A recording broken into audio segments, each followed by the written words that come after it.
opinions expressed in the following program are those of the producer and not necessarily those of WKTV Community Media. Family-owned Palermo Pizza underwrites this episode of Grand Rapids Ghost Hunters Paranormal Podcast, located at 901 Gazan Parkway, Southwest Wyoming, and available at 616-531-8300.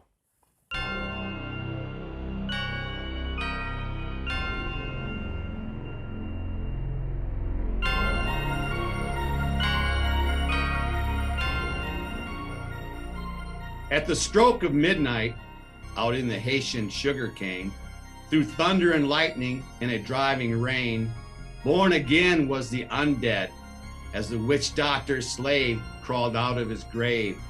With a smell of rotting flesh, no heart and no brain, the dead walk again. Revenge, its unfinished business, he must attend, for whatever dark deeds the witch doctor sends. And beware Frankenstein's monster, he lurks in the shadows and the screams of your dreams. Trouble starts, it seems, when the monster senses his own conscience and discovers his zombie soul. That's when the zombie apocalypse first took hold. It's a zombie apocalypse I fear most, that I should awake in a nightmare where I am the witch doctor's host, akin to voodoo and Kimbundu, the walking ghost. Brought to you by WKTV. I'm your ghost hunting host, Wayne Preston Curtis Thomas. Welcome to a very special episode, our Halloween edition of Grand Rapids Ghost Hunters Paranormal Podcast. As always, we ask that you please keep an open mind about things that you might not easily believe as we explore the mysterious. Every week, it's somebody very mysterious. But this week, we have someone whose accolades are long and very mysterious. But first, let's meet my co-host. Zooming from Byron Center, Michigan. Hey, I'm Brandon Jose. And zooming from Holland, Michigan. Hi, Kim Colleen here. Now, these guys have been part of this show since the very beginning, and it just so happens Shetan Noir was there when Grand Rapids Ghost Hunters started in place of the Spirit's Doorway. She was our very first guest. Now, this is our 55th.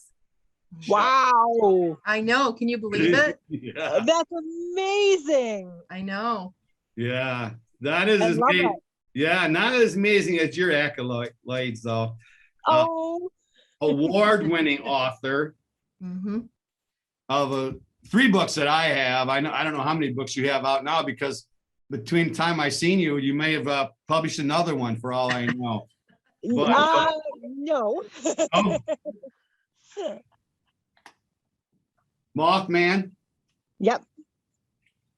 And other flying creatures of the Midwest, and lake monsters and creatures of the Great Lakes. I also have an earlier To Fight Fire with Fire. We might make reference to this tonight, because I haven't talked about that for a long time.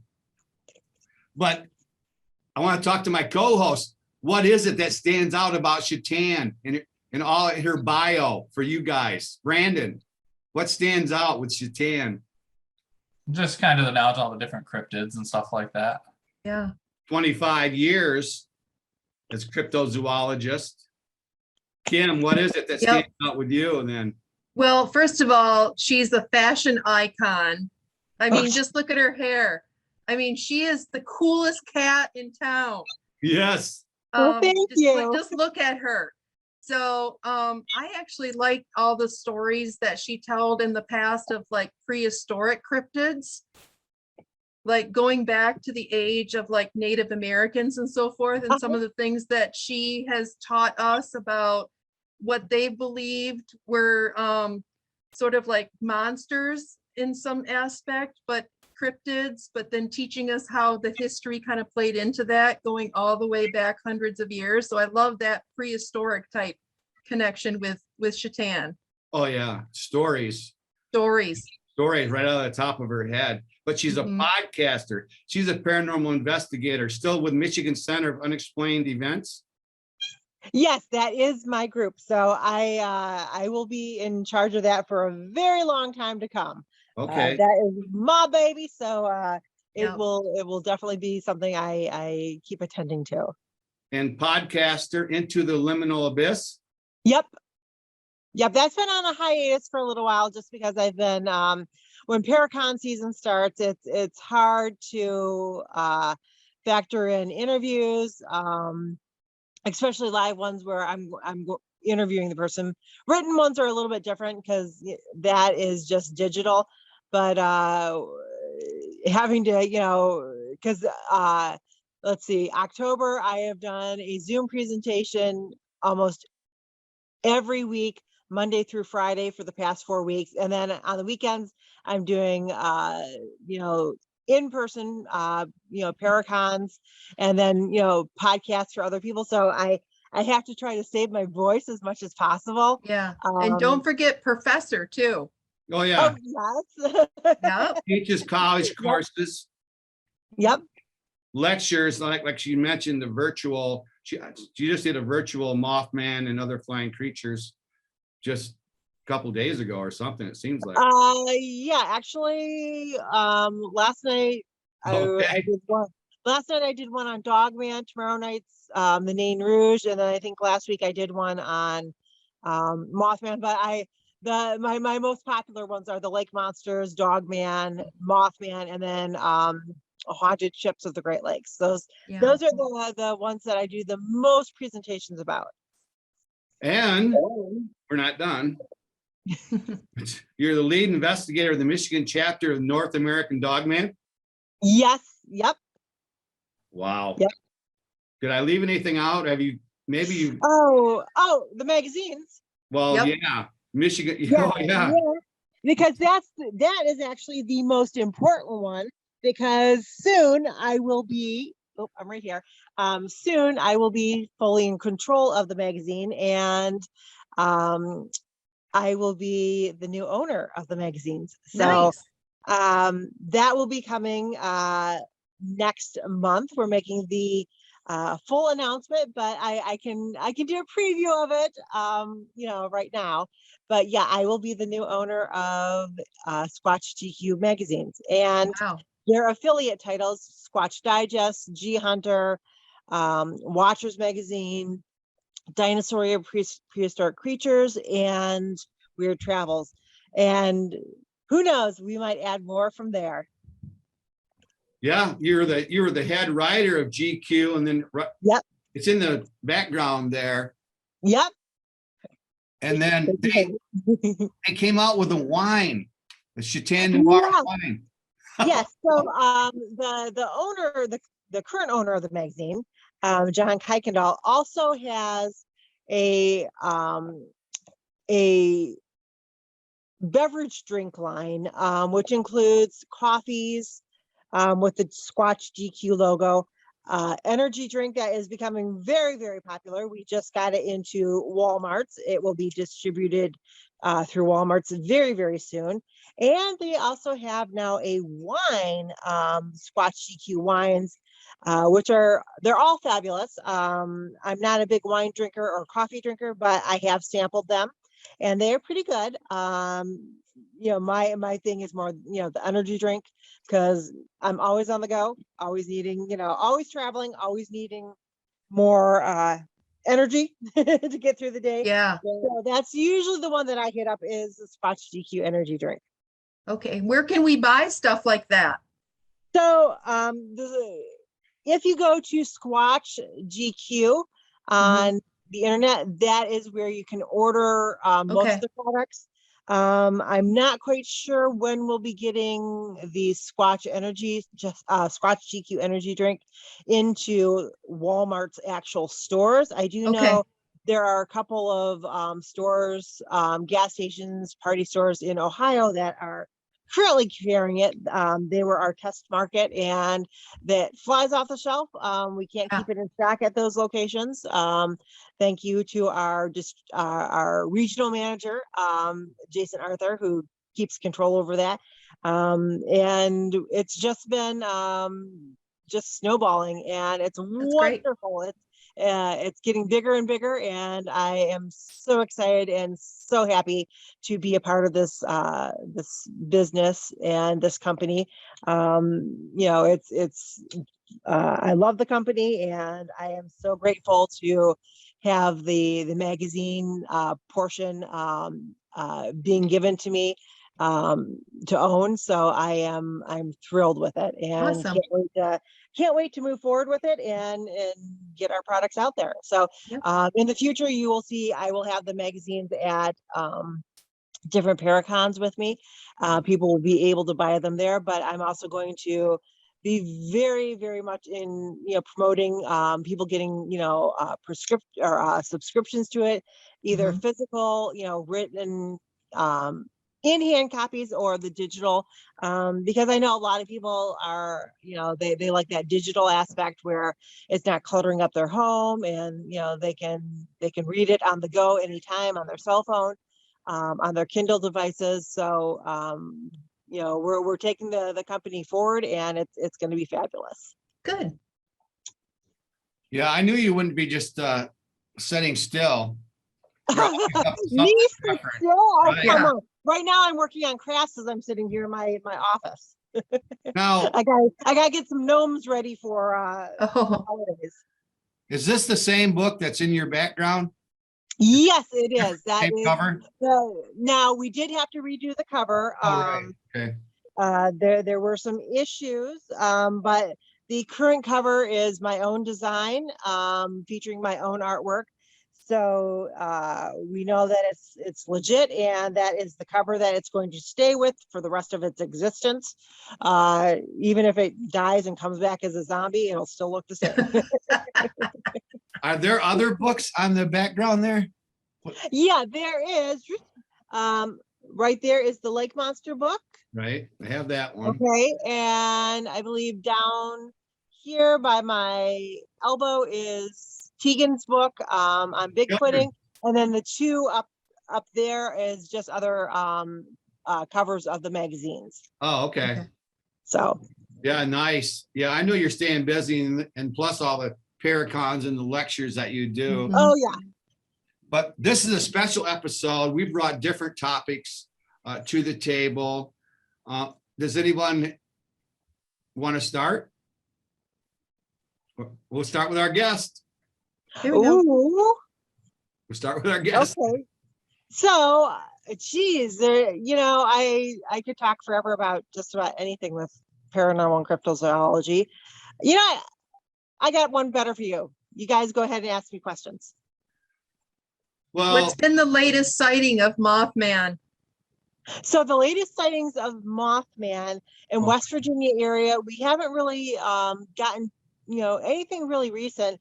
I'm still very hesitant about anything with the Lake Michigan Mothman, because I do think a lot of it's hoaxed, and I think that the investigator who is making that his feeding ground, as I will say, I think he's taking any reports that he gets as, the spoken truth. And I think there's some, there should be some hesitation, some pumping of the brakes there, because there's a whole lot of hoaxers out there, and you really have to, do your due diligence of investigating these reports and not just taking them as, the gospel truth. So how do you differentiate between a real report of the Mothman and somebody who's just trying to get 5 minutes of fame? So, that's one of the hard things, flying cryptids and water-based cryptids, it's very hard because they can, there's not really a whole lot of obstacles for them to overcome to escape the area. Yeah. But I'm thinking, we're all knowledgeable about Chicago. I'm pretty sure everybody, here on the podcast tonight and listening has at least once in their life been through Chicago. Chicago runs 24/7 at usually 90 miles per hour. Yeah. Okay. I've driven through Chicago at least Yep. 8 times since the beginning of September. This city never sleeps. So if Oh, there was there's a large flying cryptid with even a 6-foot wingspan. yeah, flying- something's wrong. So with Chicago being as busy as it is, I would think that if there was a creature with at least a 6-foot wingspan flying around in the sky, we would have hundreds of reports coming in. Oh, yeah. And so 1 or 2 reports filtering in every once in a while. I would be thinking that, this would be a mass panic almost, if people Oh, yeah. seeing this. And it's not. We're not. I mean, it doesn't even make the news in Chicago. Instead, this one lone researcher is getting all these reports and hyping it up as there's something more there. And he's always posting on his sites, oh, we got another Mothman report. Great. But where's your witnesses? And he won't say who his witnesses are. He won't even let you interview his witnesses. So to me, those are major red flags that I Yeah. throw up. If you can't, allow your witnesses to be interviewed, then that's, to me, that's starting to enter the area of maybe it's too good to be true and just not what we think it is. Yeah, I was wondering if that's what you were making reference to was the Chicago sightings. Yeah. And then you do talk about the Chicago sightings in this book here, which is. And I have a very good researcher friend who went around to the different alleged Lake Michigan Mothman sites. She was able to disprove quite a few of them, and because she did her due diligence, she went out on foot and she examined these sites, got pictures of the sky, looked at what the activity around the area is, and she was able to disprove quite a few of these claims of this, Mothman creature in the area. So for me, they might say that there's a lot of modern current day reports, but for me, the West Virginia Mothman is the only Mothman that, I want to investigate. Is that the one that you thought that you saw one time when you were down there on a trip? Was that you? No, the only cryptid sighting that I've had that I can actually say 100% I know that it was a cryptid was my Bigfoot sighting up in Minnesota. Okay. So that's the only one that I can truly say no. I know what I saw. It was a Bigfoot, and go from there. Well, hopefully your sound's going to come back full. But let's go. I want to go to my topic, and the poem that I wrote that poem about zombies. So my topic is zombies, and this poem I wrote actually for 222 Paranormal, which was supposed to be on. Oh, yes, yes. And so shout out, an early shout out to Joe Shortridge. Yes. Because he was he had to go to the hospital, but so he's going to take Darren's place in November, but that's all going to work out. But so zombies. So what do you guys know of zombies? I kind of give you that for homework, my co-host, because when I thought that it was going to be our final thought for 222 Paranormal. So Kim, what's your take on zombies? Well, I think right now it's limited to the movies. Okay. Once you're gone, I can't see where you would come back to life. So to me, zombies are creatures that are only living in the movies. And I don't think that would be humanly possible.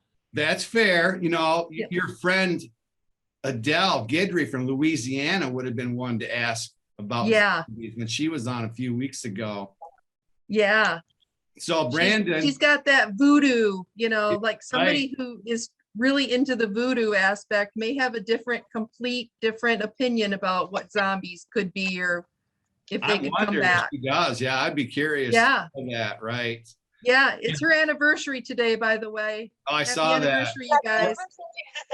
Yeah, 14th or something. Yeah, yep.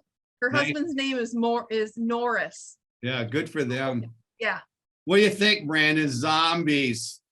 Well, in terms of that regard, like in terms of it actually being undead, so but there's the one where I can't remember if it's from a pufferfish where they get the poison from. Oh. But it kind of like it makes it so it looks like they're dead and they come back, but they're like under a trance kind of a thing because of the chemical drugs where they become like zombie-like, and people use that to control the person. So a zombie in terms of that regard, but they're not actually an undead zombie, so to speak. Right. Well, that's a pretty good reference because zombieism does happen in nature, like you referred to. There's a wasp in the Amazon that can infect spiders. It can control those spiders by getting inside of it. The carpenter ants that are right in our area, there's a parasite fungus that can grow inside of them, control their minds and actions. There's what they call a giant zombie virus, 30,000 years old, that when the Siberian permafrost melted some, all of a sudden this virus woke up after 30,000 years of being dormant. Luckily, it doesn't affect humans. It's not something that's going to attack humans, at least not this virus that's melted. So I'm not done yet, but let's let our guests weigh in on zombies. Oh, gee, so when I think of zombies, I think of Resident Evil and the T virus, and that's about my thoughts on zombies. I don't think it's a there are different instances where viruses produce a zombie-like state. So I think if we were to have a zombie outbreak, I think that's what it would be from, a man-made virus gone wrong, like the T virus, Upper Corporation. And I suspect that, that could be a thing in the future. We look at how COVID, became such a mass effect with, its reach in of, that virus. And wow, if something like, a zombie, virus were to get out, we saw how unsuccessful containing the COVID virus is. It makes me panic for, something potentially worse, if it were a zombie virus, how people would react and behave. And I think that as a human population, we would probably be a zombie population within months. Well, I'm a zombie almost every morning when I call up, for a while at least. But, zombie, it's like The Walking Dead. Yeah. Reanimated corpse, the undeads, the witch doctor's mindless slave. It comes out of the Haitian folklore. Yes. Voodoo, magic, black magic. In the 17th century, West African slaves, it came out of Haiti, their brutal conditions, but it also infiltrated Louisiana and New Orleans. And we have what is called a grand angel. When you die, there's a grand angel in you that goes to heaven, but there's a petite angel that hangs out in your body for 3 days or until you're done rotting. Well, that's when something can happen in that period where something can happen where you become a zombie if a voodoo doctor gets involved in it. Some consider the half alligator, half man zombie the Roula Rouge or whatever. Well, the Rougarou is actually more of a dogman werewolf type creature. The Honey Island swamp monster is supposed to be the half alligator, half human type creature. Well, they say the red eyes can steal your soul. Oh, One look. And we talked about it occurring in nature, but what about Mary Shelley's Frankenstein? You think that was based on any true events, true stories? What do you guys think on that? What? It's said that with Mary Shelley's Frankenstein, she was very appalled by the current scientific community where they were doing autopsies and they were trying to transplant organs into,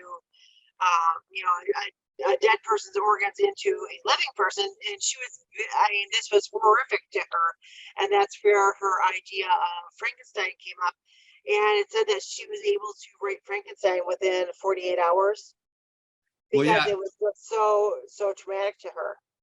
There are grave robbers back then that were cutting, people up and trying to do experiments with them. So it was based on true events. But I actually came across a report that says Mary Shelley cut the front legs off of her dog Richard, and then put on cat legs on the front of her dog, and then cut the dog's back legs off and put legs from a Sheldon pony. That's a report that came out that said that Mary Sheldon. I don't think that's true because she was so horrified by the scientific community doing that. I don't think she would ever do that to another living creature. And that's why the reason why she wrote Frankenstein was to show how horrific she thought that was. So I have a question for you, Shetan, about Mary Shelley. Is it true that she carried around her husband's heart in a little silk bag? No, I'm not sure on that one. I just know the story behind Frankenstein. Why she wrote it. And it was because she was just so appalled at the scientific community's new medical practices that it just was appalling to her, and it sat wrong with her, and that's why she wrote Frankenstein. Now, with Victorian literature, that's certainly not unheard of that a author would do, something like carrying a loved one's heart with them. So it says that her husband Percy drowned at the age of 29 when his boat was caught in a storm in 1822.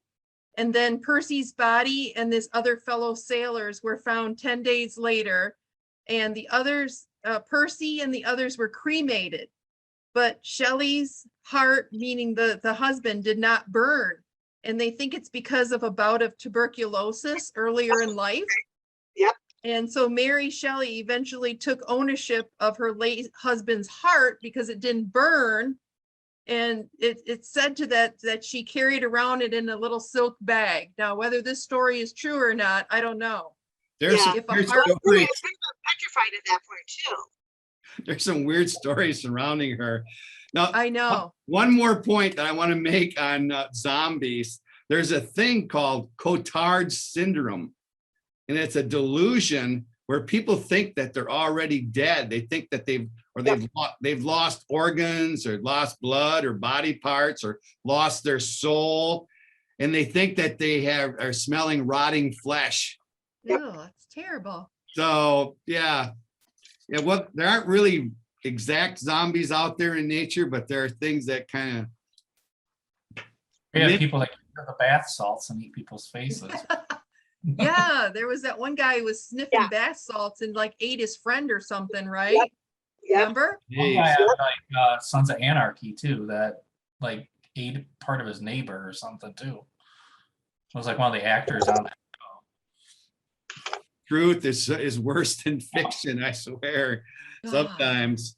So Brandon, you got a weird thing to bring to the table? I'm gonna pass for now. I might come up with something later, but Kim, did you have a prepared thing? Yeah, actually, I thought it was interesting. I was going through some stories, how the Halloween traditions kind of stick out and you're like, I wonder how that ever happened type thing. So why do you think, I'm going to ask every one of you, why do you think witches fly on brooms? Why do witches fly on brooms? Wow. So it's said that it actually goes back to Gaelic traditions, and when the autumn, when All Hallows Eve would come, it said that you sweep away the bad luck and from your front porch with your broom, and that prevents any negative spirits from coming forward. And also, this is the time of year when all the hay and straw, you're harvesting it. So that was one of the biggest, things that you wanted to do so that your livestock did not starve to death during the winter time. So, they wanted to make sure that that was taken care of. But definitely sweeping the negative energies away from your home was a huge part of it. Wow. Anybody else have any ideas? I don't have a clue. Well, this is what I found out, and I don't know if this is true or not.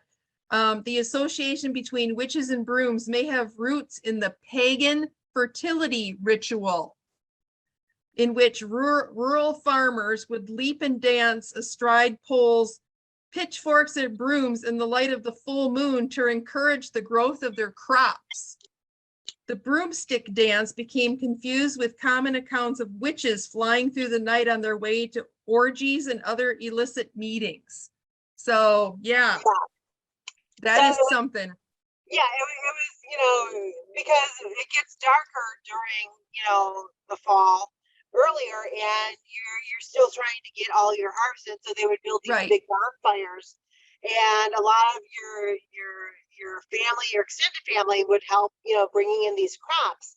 So, these big bonfires would light, the fields and keep, the scary things away. But, they would also celebrate because, hey, our harvest season's coming to an end. Now we can just spend all winter, inside our homes, putting log on the fire, eating our dried preserves, and our hard work is done.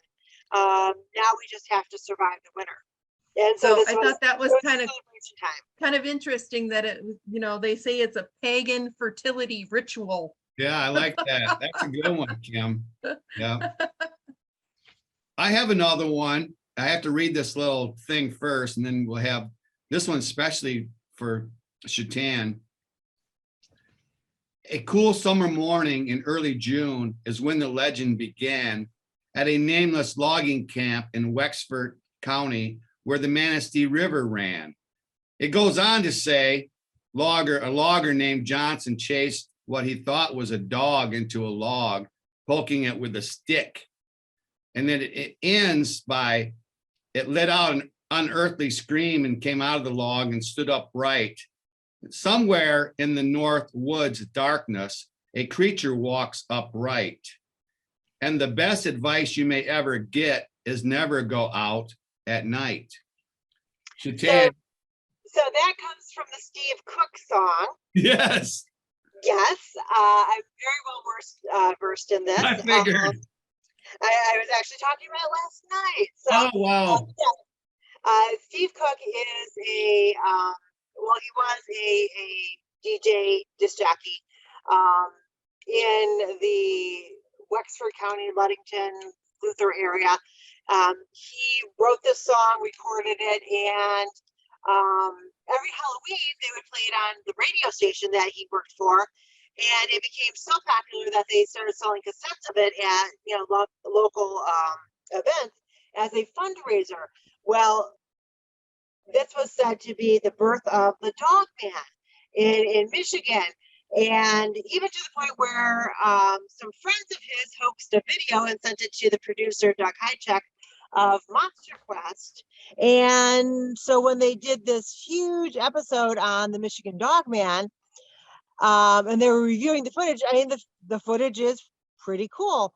It's, you know, this guy dressed in his ghillie suit on all fours, and he comes like, you know, on all fours, he comes lurching down this hill at the cameraman. But, you know, a lot of researchers said it's too good to be true.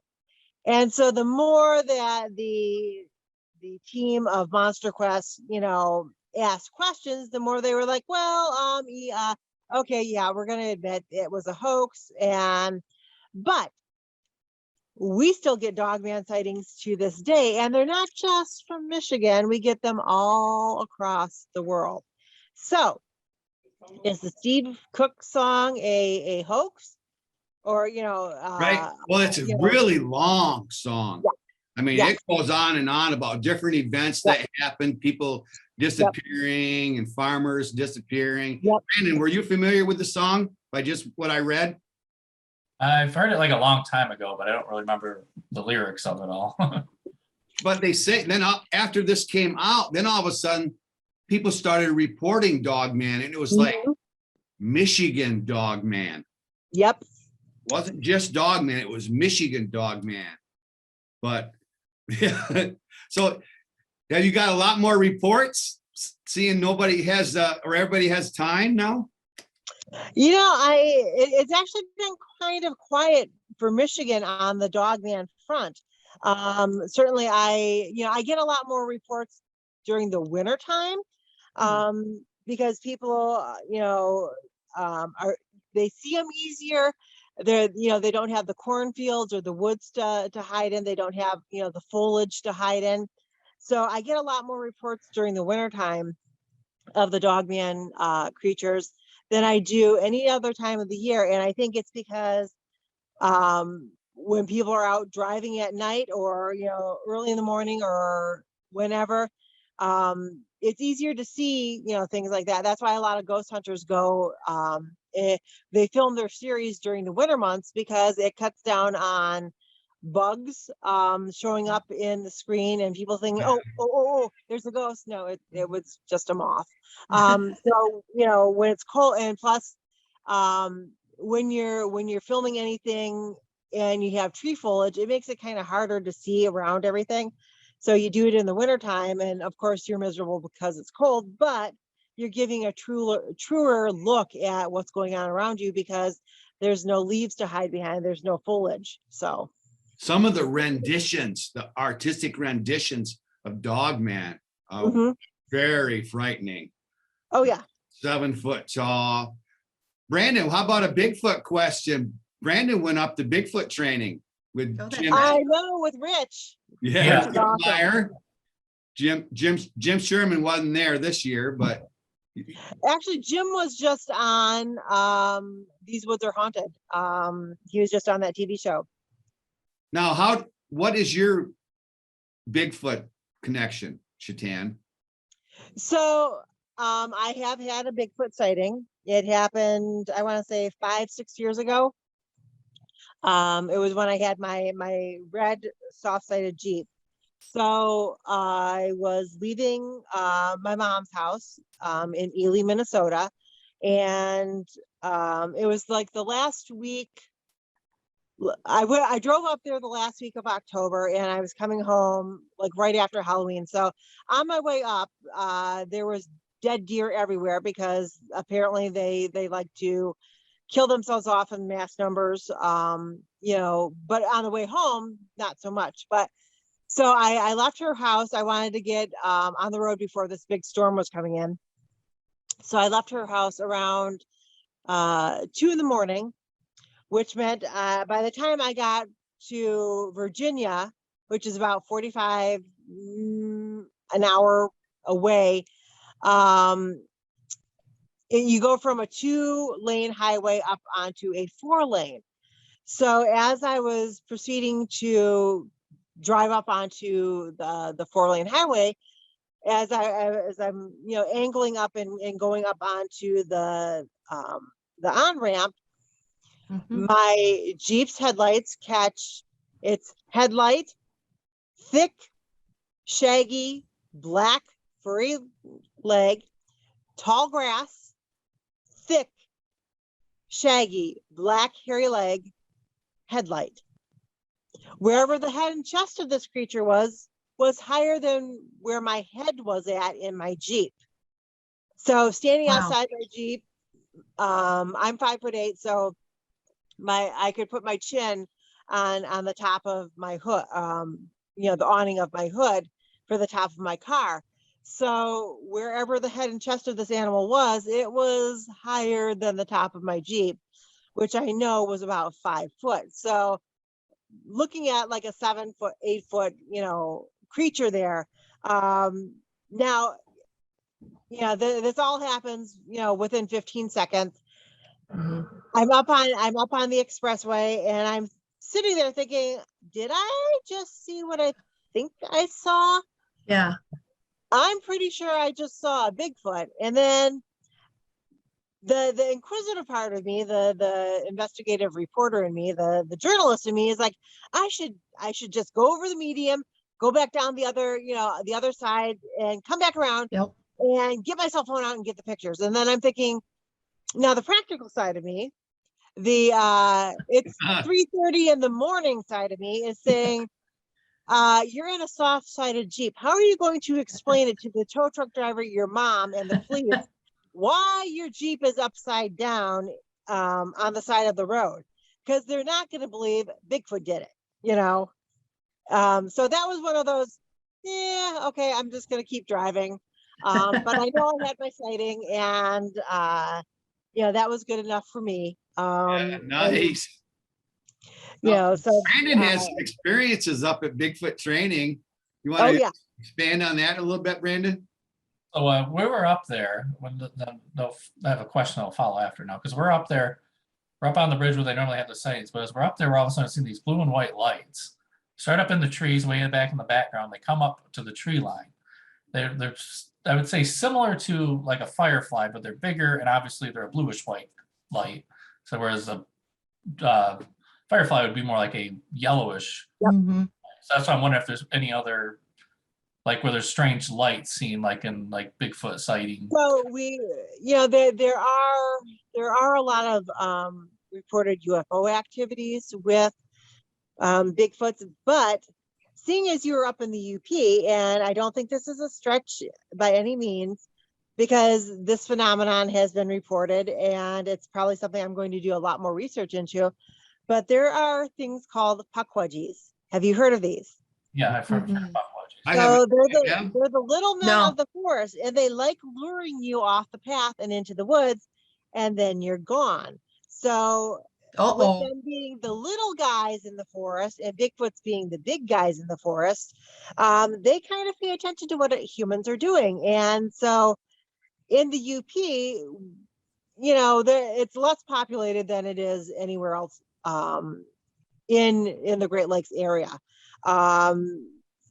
Certainly if you see a car once every half an hour going, down the roads at night, it's a busy night. So I think possibly what you were seeing were puckwudgies, and they were lighting it up, hoping to draw you guys near and see what you guys were doing, and going to have some fun with you guys. Oh, Yeah, wow. the way it seemed, it definitely seemed like they were scouting us out, because they beat way back, and it seemed like they sent a couple scouts up, come up to the tree line and stop, like they were observing us, and then they'd fall back. Like one of them would follow actually up the trail line. Curved. You can tell it has intelligence to it. Oh yeah. Mm-hmm. Are they like fairies? Are they paranormal? So pukwudgies are, the Native Americans talk about them a lot. They are these little brownie type creatures. I wouldn't say troll, I wouldn't say gnome, I wouldn't even say Nain Rouge, because the Native Americans have talked about them for centuries. And they are these just little minute creatures, no more than, I would say they're less than 2 feet high. And some of them are beneficial, but a lot of them are, they are pranksters, they are tricksters, and humans are not their favorite, things, because we cut down their forest, we cut down their woods. I know up in Houghton area, they are, because I've had this conversation with Rhonda several times. they are pretty sure that there's a population of puckwudgies up there who are, mad at the different apartment complexes and making their presence known. Oh, Kim, had you heard of those? No, never. I mean, I've heard of these light fairies and stuff like that, like Right. from Todd Clemens. Right. He would talk about up in Mackinac Island, he would talk about these light fairies or whatever Todd wants to call them. But I've never heard of what Shetan is talking about, but it's I don't think super I can say it. interesting. The Yeah, puckwudgies, yep. that is something. Oh, I've never, that's cool. Yep. Do you, like Brandon, do you feel like they were trying to trick you or trying to play tricks on you? I don't. I actually, because like when we were going up the trail, like whenever I've experienced it, it's been at a moment where it feels like maybe Bigfoot's out there, like you can hear something walking bigger. Whenever I've experienced, I've actually felt much more peaceful, like they were protecting, possibly from Bigfoot. Do you Like, think maybe they were like a warning, so they were trying to warn you potentially or communicate? It almost seems like they were just like there to protect. Like before I seen it, like the year before I had seen like one of them, but I could tell like, oh, there's something elemental here that's protective.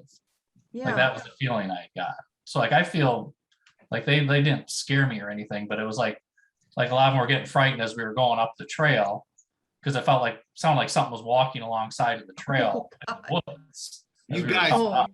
all of you guys saw them, right? Not just you. All six, there were six of us up there. We were all seeing them. Yeah. Did you Wow. take a video?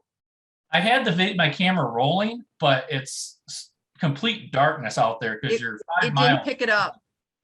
It didn't pick it up because the Oh, light was so shoot. small. It wasn't nothing Okay. to register on camera. That's too cool, man. That's So Shetan said these things are like 2 feet. Is Yeah. that what you said? Or 2 Yeah. inches? 2 feet. There are So- some smaller ones up in the Minnesota area, but there's reports of these creatures all over the United States, from the East Coast all the way down to Texas. Now, different places might call them by different names, but the one that I'm most familiar with is the Pukwudgies. Can you spell that? Yeah. I don't know. I know. Um, Jeez. Pukwudgies. So PUKWU or WUGIE, Pukwudgies. Okay. Okay. That might get me I'm to gonna look that up. Google. Yeah, Google might be able to answer that. Right along this line, this would be a good thing. I will be featured in a documentary that's coming out on Halloween Day about the Wild Men of Wampanoag, which is, talks about the Pukwudgies and things like the Nain Rouge, and it's being produced by a friend of mine, Carrick St. Lorraine, and so it'll be coming out on Halloween Day, I believe. I will send you guys a link to the trailer of it, and Okay. so he did a lot of investigative work into the Pukwudgies. Wow, I never heard of that. Me neither. We've And I talked- thought we've heard it all, Wayne. No, I'll just it have just Shetan on the show, and then you'll find out you haven't heard it all yet. I know. That's amazing. We've talked Oh. about the Michigan Triangle. Everybody knows the Bermuda Triangle, but did you know there's an Alaskan Triangle? I think even Shetan's talked about maybe a Great Lake Triangle or a Lake Yep. Superior. Actually, every single each of the 5 Great Lakes have a triangle, and Lake Superior has 2. So there's also an Alaskan Triangle where there's unusual activity, mysterious disappearances, and there's a city, a town along a coastal town that is now a ghost town because they had so many Bigfoot scared them away. Oh my gosh, the whole town? The whole Yep, town. I can't remember what the name of the town was, but it originally started as a cannery because they had access to the salmon, lots of different fish species, and it started as a cannery. But within 2 years' time, it became a ghost town, and the people were going missing. And so and weird stuff was happening, like things like huge structures would be torn apart and pushed over, and they're like, okay, no human being did this. Yeah. So it's still, to this day, it is pretty much a ghost town, and they know that, you know, Bigfoots are very active in the areas. Do you think the So Bigfoots were attracted by the fish from the no, cannery?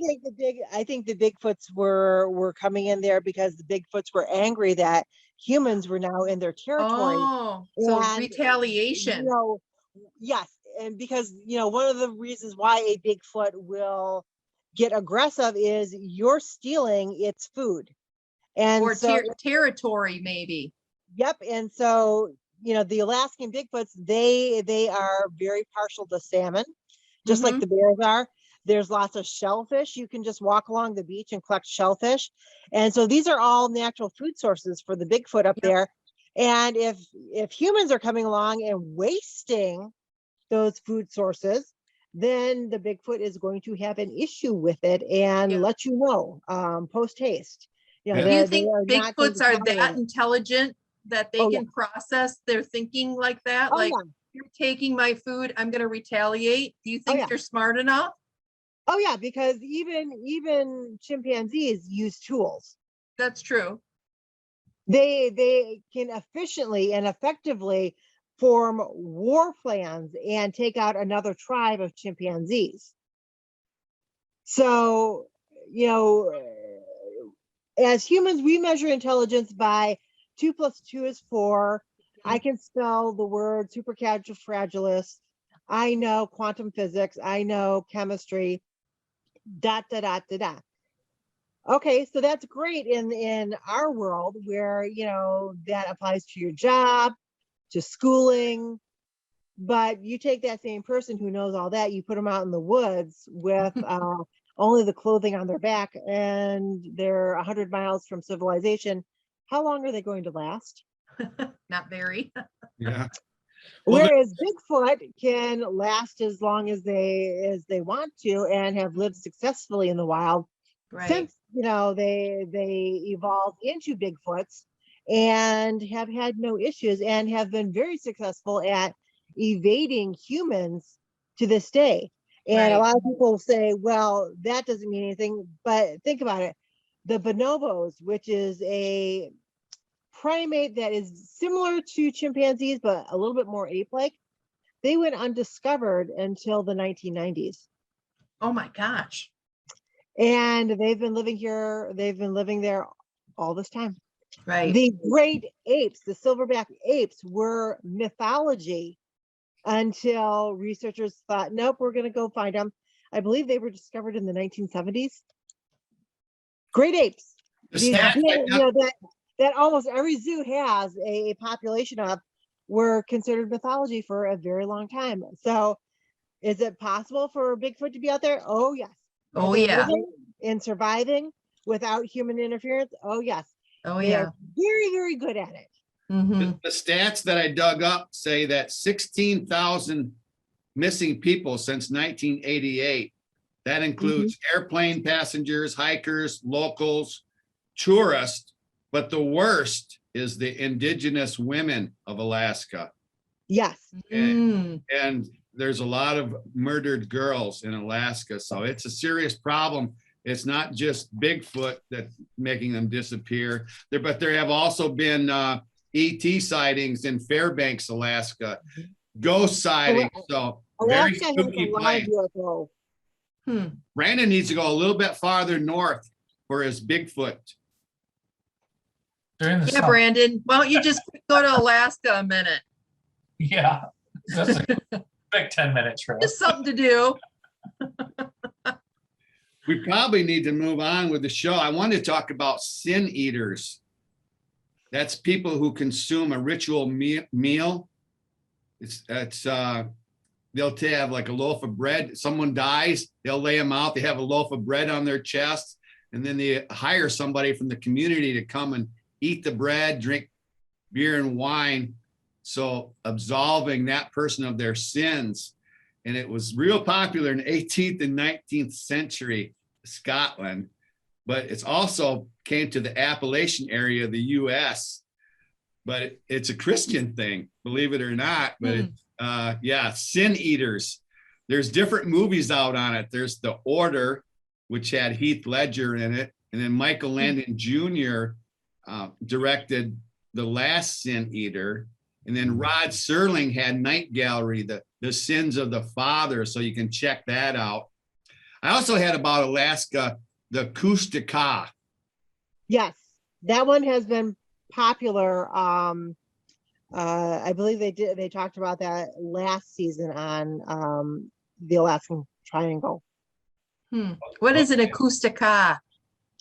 So it's a bird-like creature, and it's said to be a very dark entity, and it stalks people. So it's not a cryptid. Well, If it's an entity, how can it be a cryptid? Or is well, it? it's because they perceive it as evil. Mm-hmm.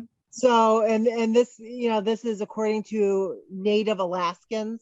They have this belief that the Kushtaka stalks them and is just waiting to swoop down and get them. traps victims' souls, prevents them from being reincarnated. Yeah, evil. Yeah, we need to move on. So shout outs, Darren and Allie of Lakeshore Paranormal and Soy Alicia TV were our previous guests. So shout out to them. And I already did a shout out to 222 Paranormal. Joe Shorthand. He's up in the ups, so he's getting his voice back. He will be on the show in November.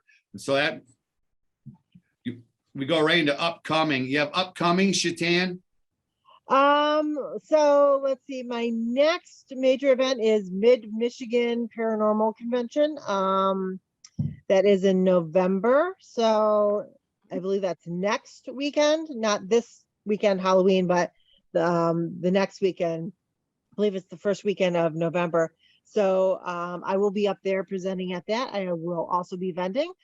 Stop by and buy some cryptid things, please, because they need new homes, Yeah. especially the kelpies. So that will be my next major event. I will be doing a presentation tomorrow night at the Taylor Library. That will be on the Nain Rouge and other Luton creatures. So I will be talking about puckwudgies while there. So if you're near the Taylor area, come on by. I believe the presentation starts at 6. But you can check out their website, Taylor Public Library, and find out all the details.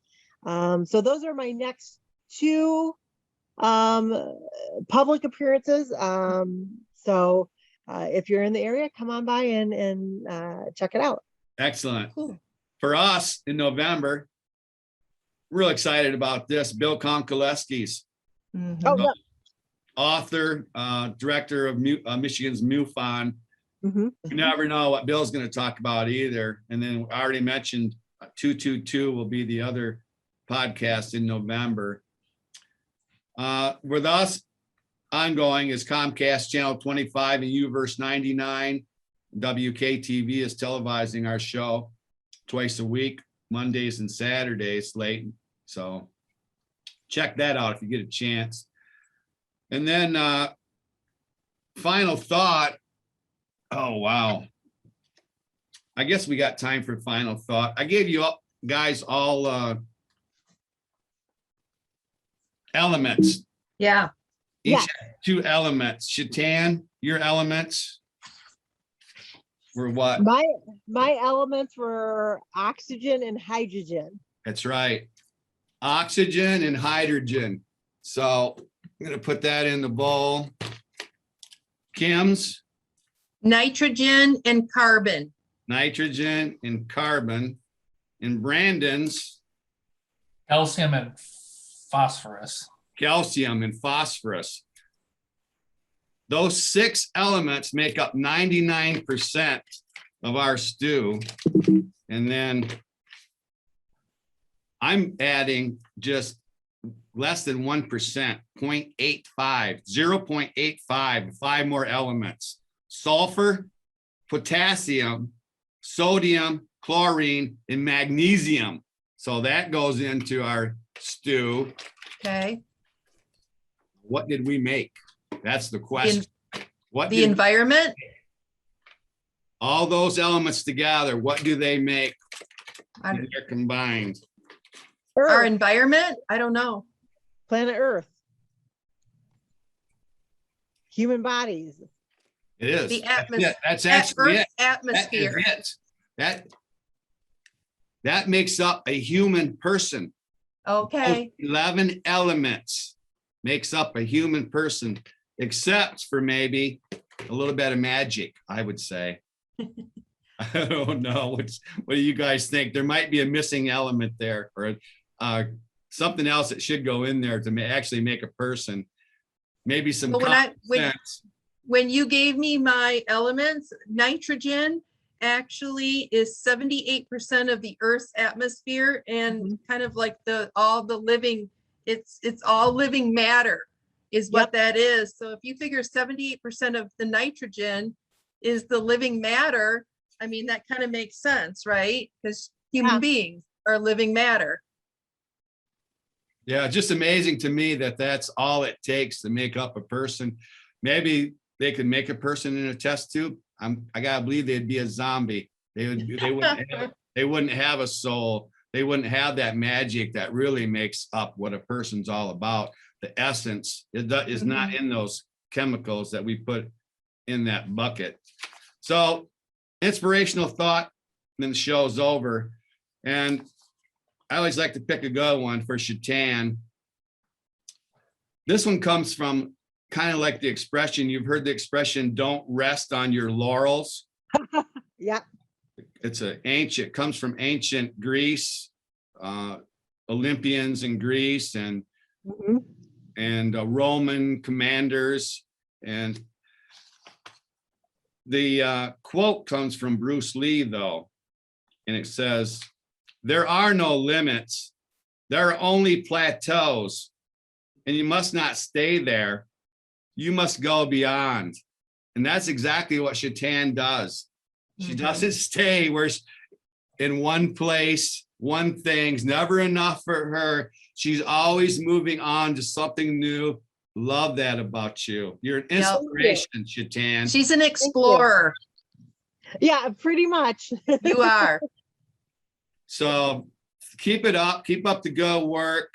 I know you're not going to be resting on your laurels. Not anytime soon. I do plan on sleeping a lot in December. That's my game plan. Okay. I think so. All right. Thanks so much, Shetan Noir. Kim Coling, always good to see you. Brandon Jose. There's another zombie.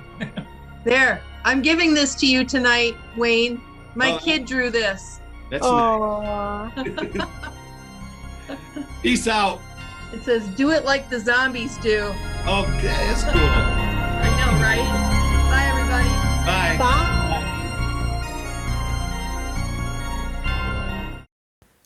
Family-owned Palermo Pizza underwrites this episode of Grand Rapids Ghost Hunters Paranormal Podcast, located at 901 Gazan Parkway, Southwest Wyoming, and available at 616-531-8300.